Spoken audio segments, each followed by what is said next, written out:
I'm of the belief that I meet someone, I talk to them for a while, and I think I know they've always been this person. You've always been Colin. You're this funny, charismatic guy. When do you realize, as a young man, as a kid, that acting? I want to do that. I have a facility for that. That's what I'd like to do. And was there another option? Not a real legit other option. Maybe if I had learned that 10th guitar chord, then maybe the bands I had been in high school and college would have worked out a little bit more.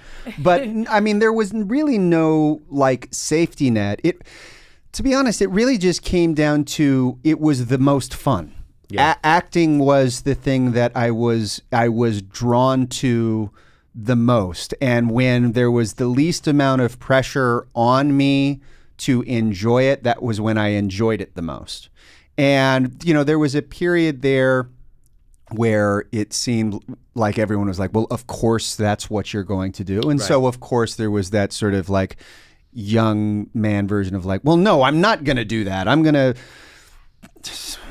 smoke pot all day and watch television instead, and that'll show you. There was no there was no other real option. But it and this is the one thing I will sort of credit the old man with, is he said look, you have to want to do this. If you don't really want this, then come up with something else, because you will be miserable if this is not something that you truly are passionate about. Yes. And it was the best advice that I could have gotten at the best time, because I enjoyed it so much that I couldn't see myself doing anything else. And yet I also had no idea what it was actually really going to entail and what it was really going to be like. Mm-hmm. And, months of unemployment and self-doubt and fear and just so much other, there's so much other stuff that sort of forces a lot of people to just say I'm out. I don't want to deal with, I don't want to feel like this anymore.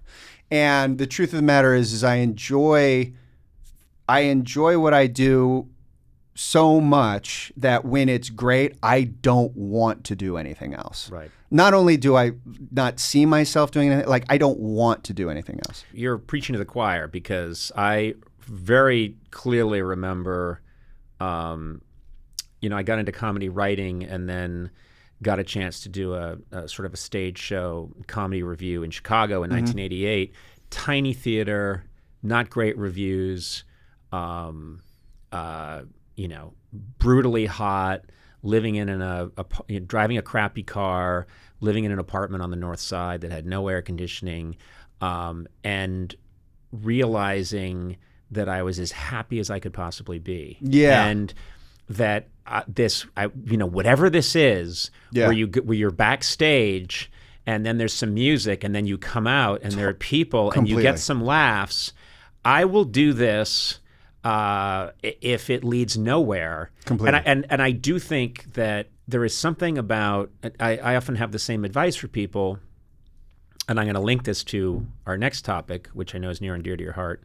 But there are some people that so get caught up in, I want to do something because I get to be famous. Yeah. This looks like it's going to be a great lifestyle.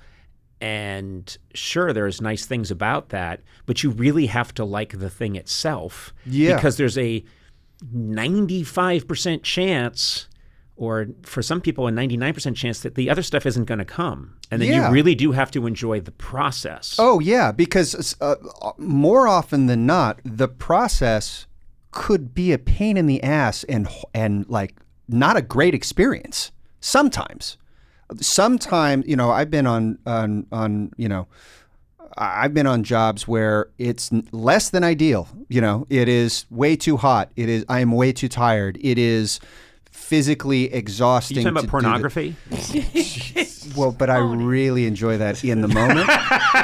But this is what people don't understand about pornography. There's a lot of standing and waiting around. There is. Yeah. There's a lot. I'm sorry. There is. There are not stand-ins, which that Love Actually movie really pushed a false narrative there. There are no stand-ins in pornography, so I'm told. Yeah. But it can be a very, very challenging job, like in the moment. Well, but if you love that, you will overlook that, and you will overlook all of the other little things that are that can be frustrating and can bring you down and can distract you. And there's a specific kind of person, I find. There are some people that really thrive on that, and they love to complain, and they love to do this, and they love to do that. And there was a period where I was definitely more of that ilk. Yep. But the thing that I always really admire about just the profession of acting is that at no point will everyone say, I've got it. I've done it all. I've learned everything there is to learn. Exactly. So I am constantly trying to look at, okay, well, what are the new ways that I can go about things? How can I approach this job? How can I approach this role? How can I make this as an enjoyable thing as I can? Because I remember Jake Kasdan, who directed Orange County and is an old friend of mine. Which you were in with Jack Black. With Jack, yeah.